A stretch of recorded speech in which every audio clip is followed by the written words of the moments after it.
Tonight on CTV News, shocking Grizzly attack. The hardest thing was seeing what the bear had done to my granddaughter. Teachers risk their own lives to protect students when an aggressive bear suddenly pounces on a school group. 4 people, including children, now in hospital. Concerns about when Surrey police will take over from the RCMP, what's causing the delay, and what it'll mean for Surrey taxpayers. Before, I was living with a fire alarm going off in the room with me. There was no way to ignore that. Battling excruciating pain, a first in Canada, pioneering spinal surgery that's giving an accident victim hope. As a young girl myself, I didn't have those role models to look up to and didn't even know this was a possibility. And a new era for professional women's sports. The Vancouver Golden Eyes are about to take flight, launching the PWHL season.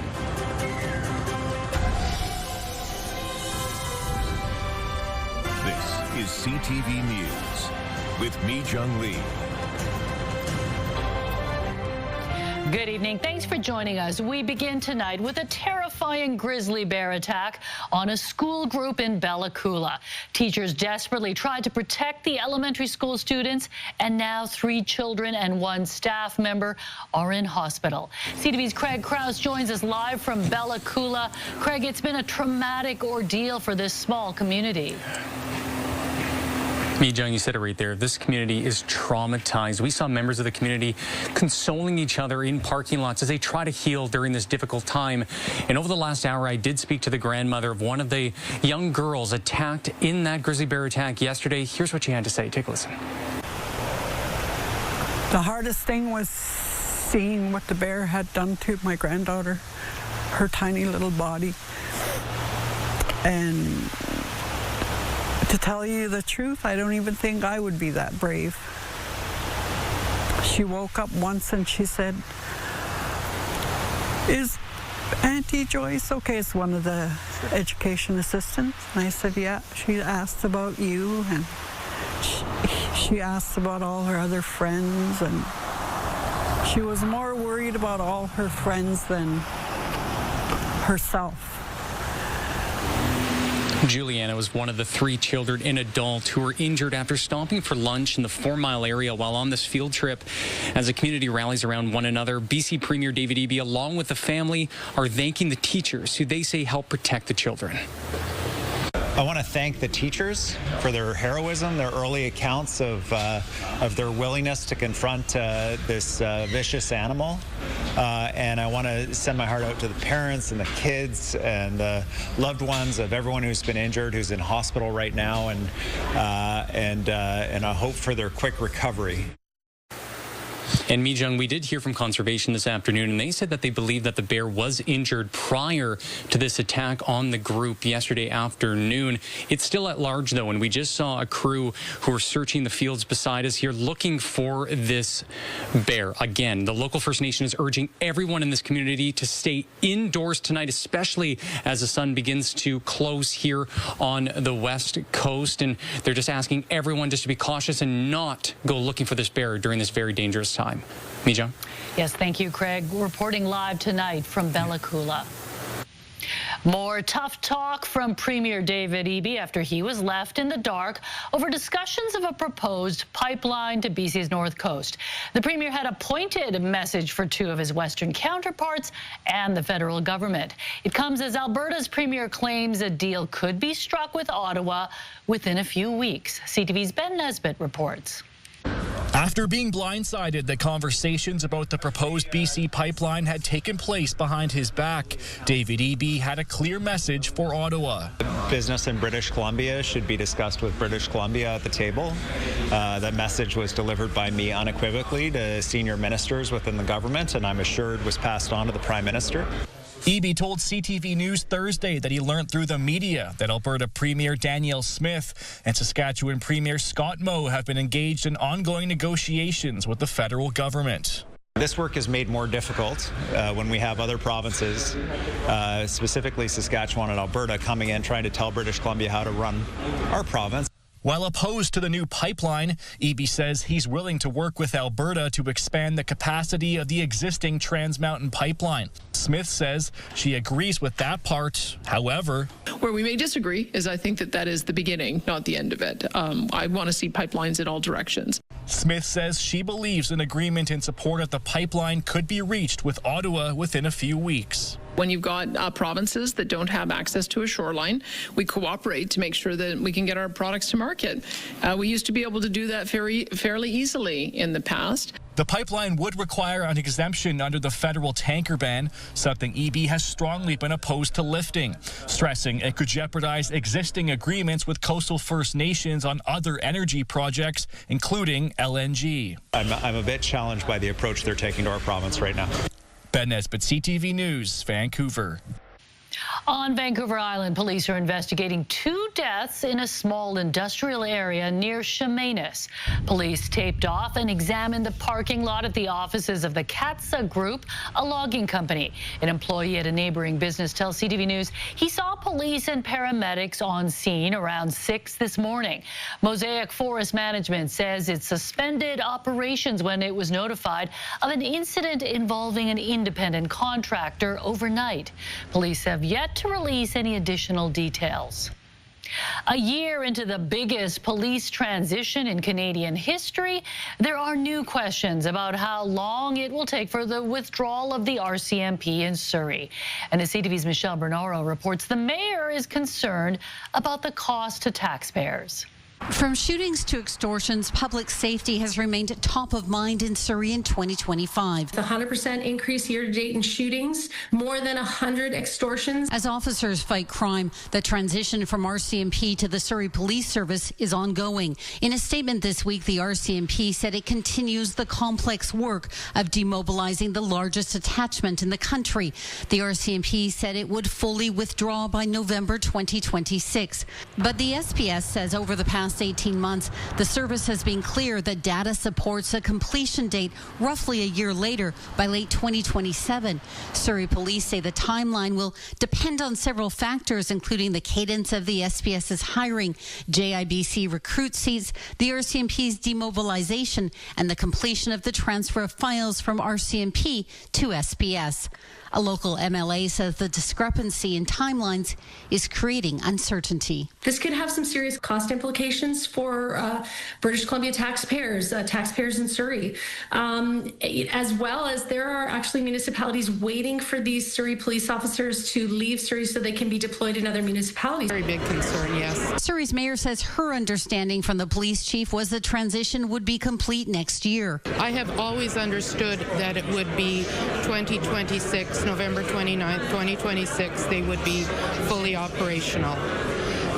But recently he has said he may need more time. Certainly, the longer this takes, the more it costs. There's no question about that. The province says RCMP temporary transitional supports will be required until the SPS can take over the responsibilities, functions, and programs currently supported by the RCMP. Though the Public Safety Ministry says the potential need to extend RCMP temporary supports beyond 2026 has been known to all parties for some time, Sturco remains critical. This is just going back to a lack of HR plan from the start when they greenlit this. Meanwhile, the ministry says throughout the transition, public safety remains top priority. Michelle Bernaro, CTV News, Surrey.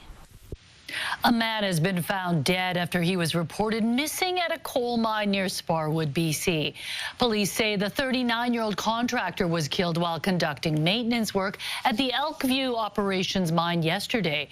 His remains were found this morning, and police say his next of kin have been notified. The man's identity hasn't been made public. Police and the company are both conducting their own investigations into the death. An update now on that sinking barge off Bella Bella. Some cargo containers have been moved off the damaged vessel. The Healthsick First Nation says 25 containers from the barge that was being towed by a tug from Alaska to Seattle have been moved over to a secondary barge. The nation says the barge is now floating quite a bit better with some of the weight removed. It was taking on water on Monday, with one corner of the vessel sinking below the waterline. The Healthsick First Nation has said there is no visible pollution from the barge, but booms have been set up nearby as a precaution. It's hoped the barge can start moving south later this evening. The federal government is investing in a Delta company, announcing $1.4 million in federal funding to reduce emissions of heavy-duty trucks. The announcement was made at Hydra Energy Canada, and the funding comes from Natural Resource Canada's Energy Innovation Program.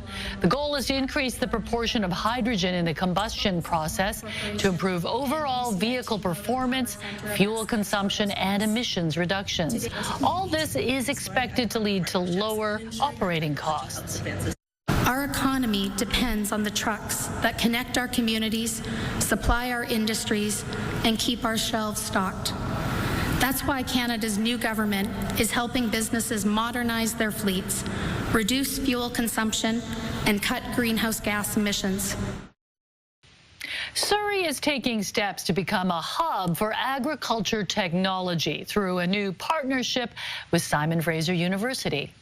This hub will connect people, ideas, and businesses so innovation leads to real results. It will give Agritech startups and established companies the space, the resources, and partnerships they need to grow. Surrey and SFU have signed a memorandum of understanding to create new Centre for Agriculture and Technology Development. The city will provide 10 acres for the hub, while SFU will oversee research and secure funding. A Surrey man is the first in the country to receive a life-altering intervention to address decades of chronic pain. It's the latest evolution in spinal cord stimulators. And as CTV's Isabella Zaffarisi reports, the demand for the surgery is outpacing the availability of the electronic device.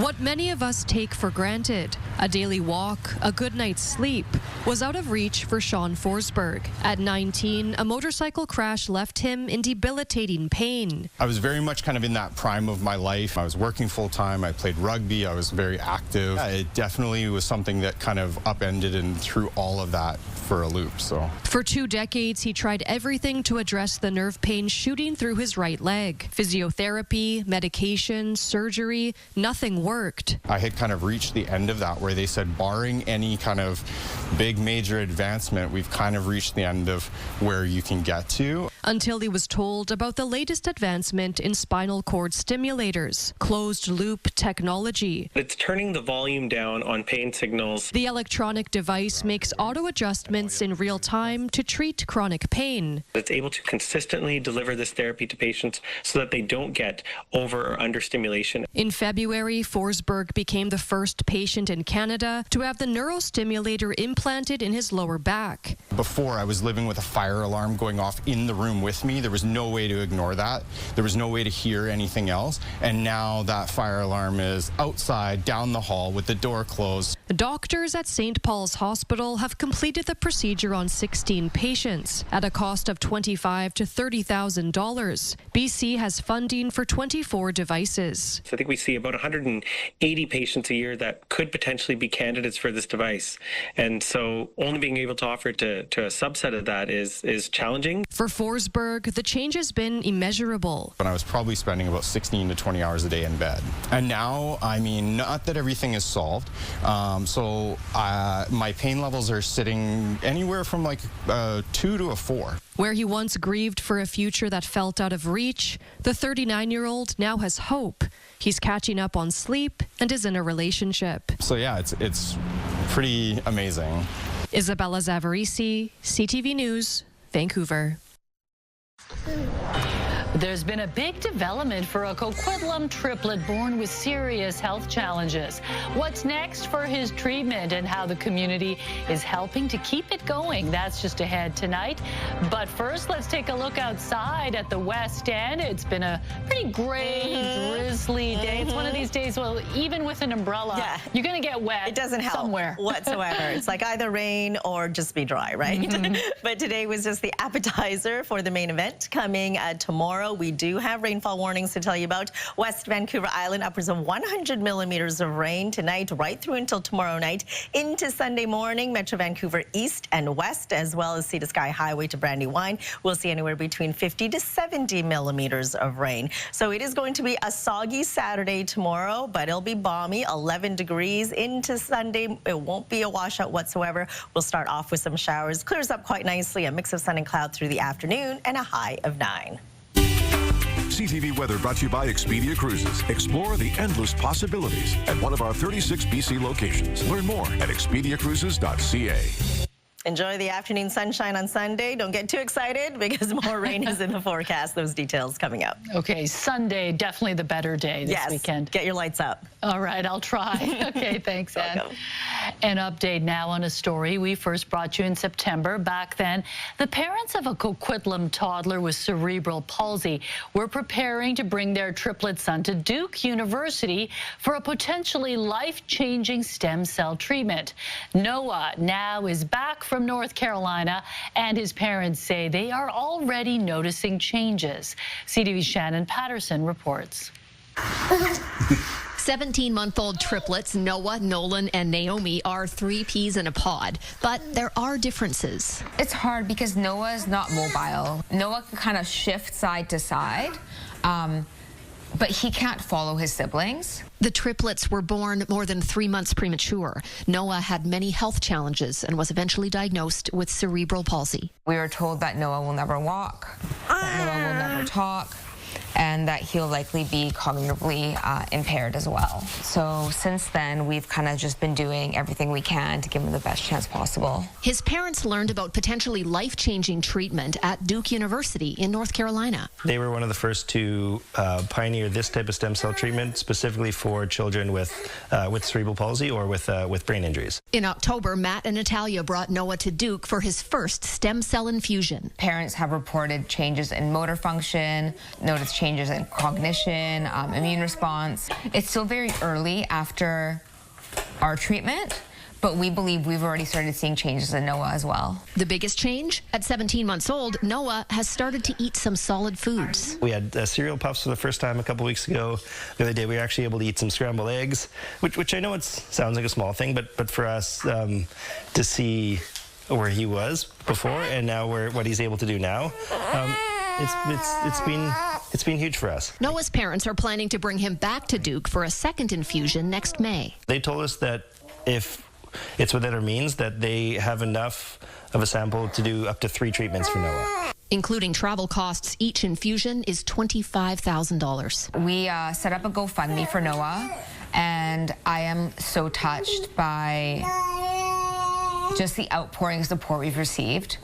We were able to cover his first cost, the cost of his first treatment through the GoFundMe. They're hoping additional donations will help them cover the cost of a second trip and perhaps a third. We obviously want to do the best we can for our family and for Noah. For right now, that means trying to get him as many treatments as possible. I don't want him to get left behind. I want him to be able to interact with his siblings, and I want him just to have a fulfilled life. Shannon Patterson, CTV News, Coquitlam. Nearly 2 decades after the deadly tasering of Robert Jacansky at YVR, another investigation into top RCMP brass has concluded. That story coming up. And in less than an hour, the Vancouver Golden Eyes will face off against Seattle at a sold-out Pacific Coliseum. What it means for young girls to see the PWHL in action. When CTV News at 6 continues. Stay with us. History will be made tonight in East Vancouver as the Golden Eyes hit the ice for the first time in a professional women's hockey league regular season game. CTV's Ben Milger joins us live outside the Pacific Coliseum where fans are pouring into the building. Ben, what's the atmosphere like? Well, Mi Jung, this truly is the hottest ticket in town tonight. 15,000 lucky fans will be in the building for the inaugural game for the Golden Eyes, and with a sellout crowd cheering them on, the atmosphere should be absolutely electric for opening night. These minor hockey players from Kelowna have a front row seat to history as they prepare to watch the Vancouver Golden Eyes inaugural game. My favorite player is Hannah. We're just so excited for the girls and for them to come out and like cheer on their role models, and it's out of this world. As the players took their final laps ahead of tonight's PWHL debut, even seasoned veterans admit to some nervous anxiety. Obviously, there are a lot of lights, there are a lot of eyes on us tonight, but I'm just really going to be excited and channel that energy in a positive way. Shannon Weller, who just captained the Vancouver Rise to the first ever Northern Super League soccer title, announced the Golden Eyes captain. So I'm really excited to pass this on. So Ashton, congratulations.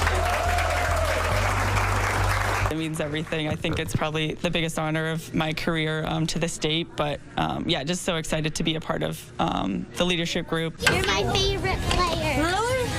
As the players left the ice, many stopped to chat with fans, signing some autographs and making some unforgettable memories. There you go.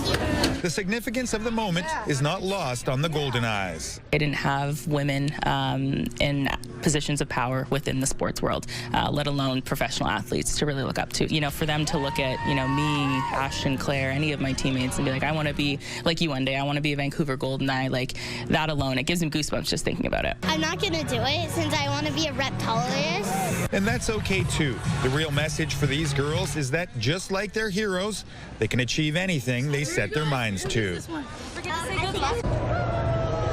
From the Stanley Cup Finals to the Memorial Cup to the World Junior Championships, this old barn has seen some truly great hockey games over the decades, but it has never hosted a professional women's hockey game, and that is going to change in about 40 minutes when the puck drops on a truly historic night here in Vancouver.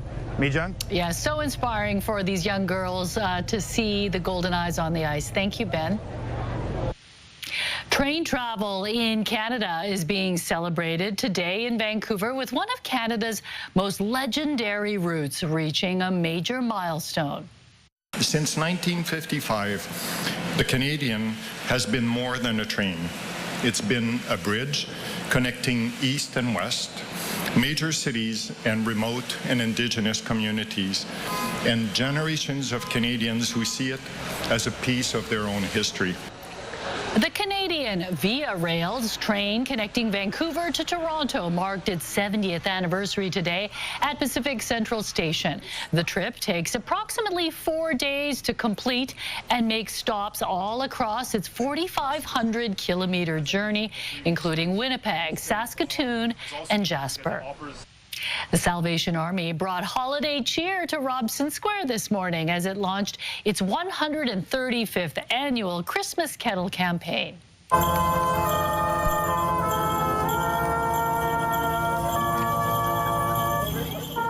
It is the charity's largest fundraising event supporting people facing hardship with a national goal of raising $22 million. You can donate cash or by tapping your card at one of a dozen kettles spread out across Vancouver. How a 5-year-old Calgary boy was able to help his grandmother in the middle of an emergency. Also ahead. This is allegations against 3 previous commissioners of the RCMP. That's pretty well as high as you get. New findings into how RCMP top brass handled the fallout from the fatal tasering of Robert Chikansky. What a new report concluded after a complaint from 2 officers. That's ahead.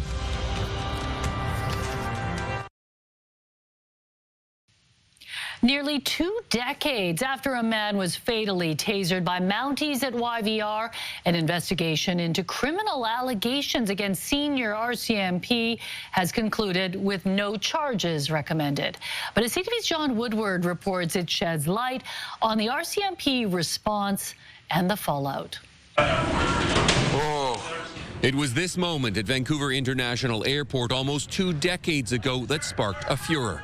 4 RCMP officers seeming to rush to taser Polish immigrant Robert Chikansky. He died. It later emerged he was no criminal, just unable to meet his mother, distressed after being lost in the airport for hours. This tragic case is at its heart a story of shameful conduct by a few officers. That was the finding of a public inquiry. 2 of those officers convicted of perjury. Though a new report from Ontario's provincial police called Project Eastbourne tells a more nuanced story. Some of those officers made a complaint of obstruction of justice against senior members of the RCMP, so the Mounties called in the OPP to investigate. This is allegations against 3 previous commissioners of the RCMP.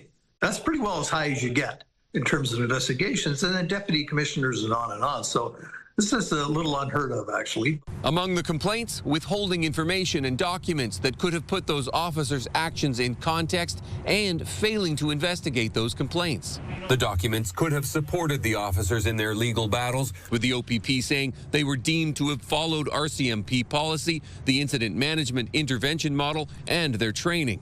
The report notes that the case became highly politicized, one reason the province of BC considered leaving its policing contract with the Mounties. When former BC Solicitor General Cash Heed told this to former RCMP Commissioner Bill Elliott, the report says Mr. Heed was advised that he was under investigation by the RCMP in relation to allegations of violations under the Election Act.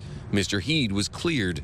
On the BC government side, the report says former Attorney General Wally Opal attended a police interview with an inquiry witness, something one interviewee told the OPP created a horrible and toxic perception. The OPP ultimately cleared those senior Mounties, many who have retired, as the impact of this moment lingers decades later. John Woodward, CTV News. The ongoing strike action at Canada Post may finally be coming to an end. Canada Post and the union representing its workers say they have reached agreements in principle. The two sides have yet to finalize tentative agreements for signing, but all strike activity is now suspended. This comes as Canada Post reported a third-quarter loss of more than $541 million, the largest quarterly loss in the company's history. The Prime Minister has begun the next leg of his international trip, touching down in South Africa earlier today. Mark Carney arrived in Johannesburg ahead of the beginning of the G20 summit. The visit comes on the heels of his trip to the United Arab Emirates. The Prime Minister left Abu Dhabi having secured a pledge of $70 billion to be invested in Canada's energy, AI, and mining sectors, among others. Fallout from U.S. President Donald Trump over comments he made about political opponents in the wake of a video made by Democrats aimed at military members. You can refuse illegal orders. You must refuse illegal orders. Donald Trump lashed out over the video on his Truth Social account, writing, "Seditious behavior from traitors, lock them up, and seditious behavior punishable by death." The White House denies the president's words were calling for violence, but senators say his comments are dangerous and have led to threats. I think you're going to have hopefully a really great mayor. And the better he does, the happier I am, I will say. There's no difference in party. There's no difference in anything. And we're going to be helping him now for the first time. And Trump met with New York City Mayor-elect Zoran Mamdani today. Despite previous criticisms of one another leading up to the New York election, the two were civil, with the president praising Mamdani and saying he hopes he succeeds as mayor. How a Vancouver Island resident lost nearly $250,000 in a cryptocurrency scam. How they got duped, also ahead. Impressed with him, very proud of him, of course. When his grandmother had a nasty fall outside, this 5-year-old Calgary boy knew exactly what to do, even remembering her passcode so he could use her phone. That's ahead.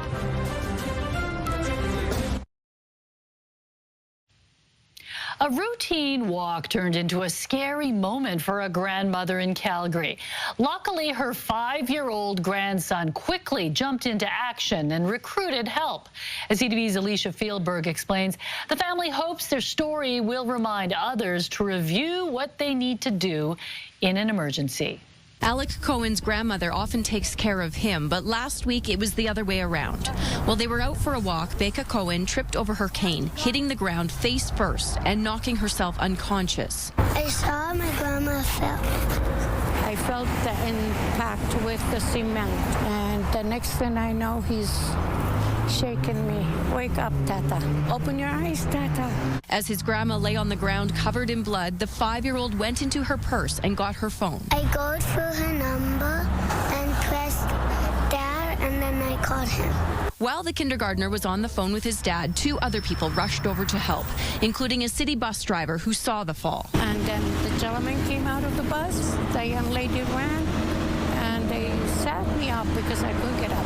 Off the pavement and onto the grass. Asked her a few questions if she was okay and if there was something we could do to assist her. She ended up with bumps and bruises on her face, but more seriously, broken bones in her wrist and knee. Cohen and her family are glad for the chance to thank the bus driver in person and want to do the same for the other helper, a woman named Rebecca, who called 911. Thanks to the community. Thanks to people who stopped to help out. There's still nice people out there looking after somebody else. Alec also helped in the ambulance, holding Grandma's hand and comforting her. I was impressed with him.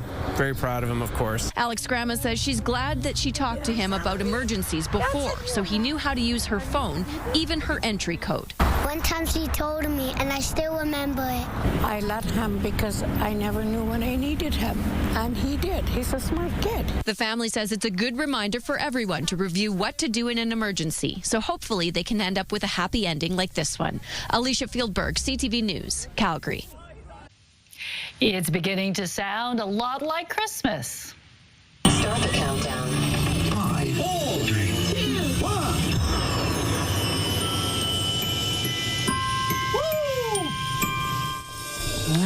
The Queen of Christmas, Mariah Carey, kicked off a big switch at our sister radio station this morning. As of 9 a.m., Move 103.5 became Vancouver's 24/7 Christmas music station for the 14th year running. I love how Nat's getting so into it. Is he going to feel the same way after he's heard that song for the 1,000th time? Yes, because everybody does feel that same way every single year they hear it. I get tired of it come December 21, maybe? My house has been Christmas music 24/7 for the last 2 weeks, so bring it on. It's just that song. That one's on repeat. That specific one? Yes, no. that one's played so often. I could listen to it every day. Okay. For sure. Mariah all the way. All right, let's take a look at our forecast. The drizzle we saw today will slowly turn into full-blown rain, all because of this low-pressure system moving its way in towards us, bringing in some rainfall warnings to tell you about. West Vancouver Island, upwards of 100 millimeters of rain through the day tomorrow. Northwest and northeast Metro Vancouver, as well as the Sea to Sky Highway to Brandywine, 50 to 70 millimeters of rain. So right now we are seeing a few sprinkles out there. Through the overnight, we'll see periods of rain into tomorrow morning as well. Heavy rain at times, as you can see in yellow, continuing through tomorrow night, as you can see on our weather tracker. Heavy at times as well through the evening hours. So we'll see anywhere between 49 millimeters of rain for Chilliwack and in Pitt Meadows, 42 for North Vancouver, 60 for Squamish. In Vancouver, we'll see about 29 millimeters of rain in the low 30s for Surrey and Abbotsford. So especially if you're driving on the highways, watch out for pooling water, especially up the Sea to Sky Highway. You'll see sunny skies, though, for the northeast corner of the province. Your provincial forecast at the bottom of your screen. Soggy as well for Port Hardy at 8 degrees. Campbell River and Comox, you'll see periods of rain with a high of 10. That's what you can expect for Tofino, Port Alberni, and Nanaimo. Temperatures between 10 and 11, with some showers for the Southern Gulf Islands and Victoria. For the Sunshine Coast, periods of rain and 10 degrees. Heavy rain up the Sea to Sky Highway. 5 for Whistler, 8 for Squamish, and for us across the Lower Mainland, we'll see a soggy Saturday as well. Temperatures between 10 and 11. So on the warm side into Sunday morning before it clears up quite nicely. Sunday afternoon, a mix of sun and cloud, 9 degrees. Few scattered showers on Monday. We will see some light rain on Tuesday. And then on Wednesday, we'll see cloudy skies for the day. Rain comes late in the evening hours into Thursday morning before we see some sunny breaks, and then a few showers expected for Friday as well, and a high of 9. CTV weather brought to you by Expedia Cruises for air, land, and sea vacation. So a very typical week in November coming up. I think I'll be delegating the Christmas lights to someone else in my household. As always, yes. John. Not surprised. Especially when the forecast is like that. Well, Sunday will be nice, so perfect day for it. All right, thanks, Ann. With Black Friday around the corner, are shoppers still wanting to buy Canadian? Also ahead. How a Vancouver Island resident ended up losing hundreds of thousands of dollars in a cryptocurrency scam. What they saw on YouTube. That's next.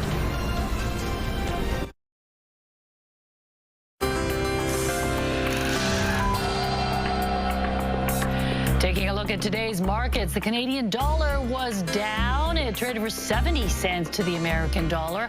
Oil lost 94 cents, closing the day at $58.06 a barrel. Gold gained $19.50 on the day. The TSX and the Dow Jones both ended the day higher, up 254 points and 493 points, respectively. On the island, a Qualicum Beach resident is out nearly $250,000 after falling prey to an online cryptocurrency scam. The victim was reportedly promised a massive profit after seeing a cryptocurrency investing ad on YouTube. They clicked on an associated link and transferred $200,000 into what ended up being a fraudulent investment. RCMP say by the time the victim realized it was a scam, the money was unrecoverable.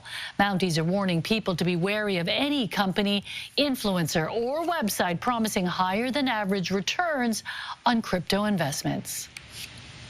Canadians are expected to take full advantage of Black Friday deals this year. A survey by the Retail Council of Canada and Leger finds most people plan to spend nearly $1,000 this year on the holidays. 84% of respondents say Black Friday is their most important shopping day, and more than half start researching weeks in advance. The survey also shows 80% compare prices online before making a purchase, and experts say more Canadians are doing more of their shopping from their phones. We're north of 40% now in terms of holiday sales being done on mobile phones, and it allows you to sort of look quickly and compare different things. So, you know, some retailers like Amazon have special days where certain items are only available on their app. They also have Rufus, which is an AI that can help you shop. So we're seeing more Canadians buy on mobile over the last 5 to 10 years. 84% of people are hoping to buy Canadian, but price remains the #1 decision driver. Still to come, artists open up their studios, and the Wise Hall hosts a tribute sing-along like no other. Your Friday feel-goods are next. Plus, Adam finds out how a central Saanich man earned the job title Emotional Support Person for an elderly flamingo. Next on the Sawatsky Sign-Off. Right now, here's a preview of your morning, Vancouver. BC is tearing down trade barriers, and it could open doors for local businesses. Monday on Your Morning Vancouver, what it could mean for the economy and your wallet. Plus, are you getting enough protein or way too much? An expert gives us advice. See you in the morning.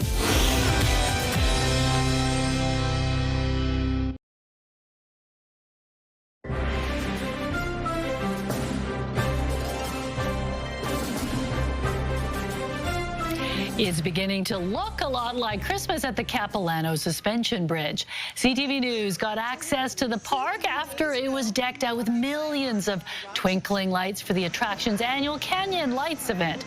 Joining the display this year is an attraction dubbed Wild Light. It's a 3D light projection bringing forest creatures to life, including black bears, coyotes, and great horned owls.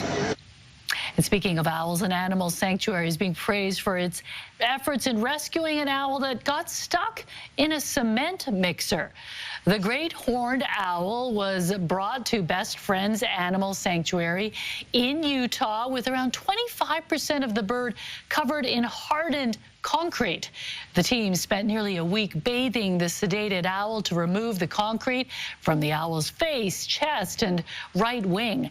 The owl has since been moved to an outdoor enclosure and has successfully made some short flights. Wow. Interesting. I mean, people put pylons and things on the ground, but they don't think about birds maybe diving into wet cement, right? Poor little one. Oh, well, at least it's on the mend. Okay, it's time for Friday Feel Goods, a weekly roundup of unique events happening in Metro Vancouver. Here are 3 things worth checking out.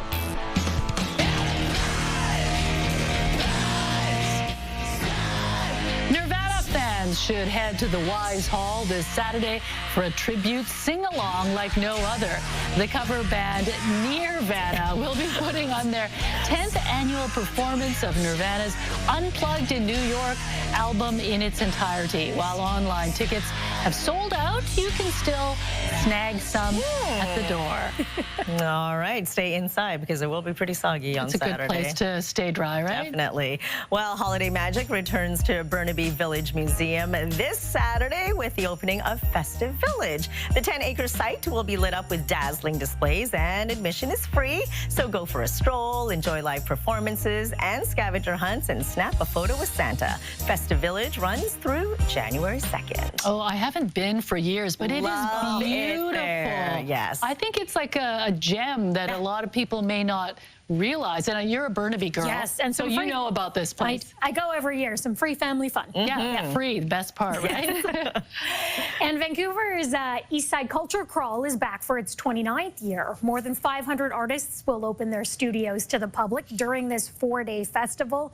And you will find everything from painting and photography to glass blowing, sculpture and jewelry. The crawl spans from Victoria Drive and First Ave to Columbia Street and Waterfront. And it is on from now until Sunday evening.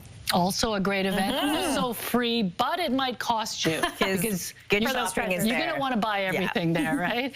Okay, if you have any events you'd like us to highlight, email your tips to CTV Feelgoods at ctv.ca. We'll get to the Sawatsky side-off in a moment. First, Lauren, what's coming up tonight on the late news? Well, Mijung, of course, we are keeping tabs on a full wrap of the historic PWHL debut for the Vancouver Golden Eyes at the Pacific Coliseum tonight. And we will be continuing to follow that horrific bear attack in Bella Coola, including more details on a new push from a local wildlife organization as they're reporting that human grizzly conflict calls are rising. The change they are asking for and the latest details from our team, which is still on scene tonight ahead at 11:30. Okay, thanks a lot, Lauren.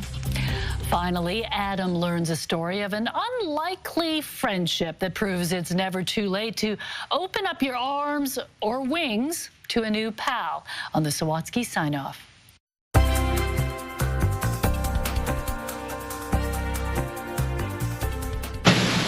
When Travis Budgeon began working at the Butterfly Gardens, the horticulturalist met all sorts of bugs and one particular bird. I noticed him, and I kind of took a liking to him. To Mango, a flamingo who had seemed heartbroken since losing his partner of 45 years. We've had attempts of trying to pair him up with other aquatic birds to no avail, until the horticulturalist decided to took on the task of having to feed the angry flamingo.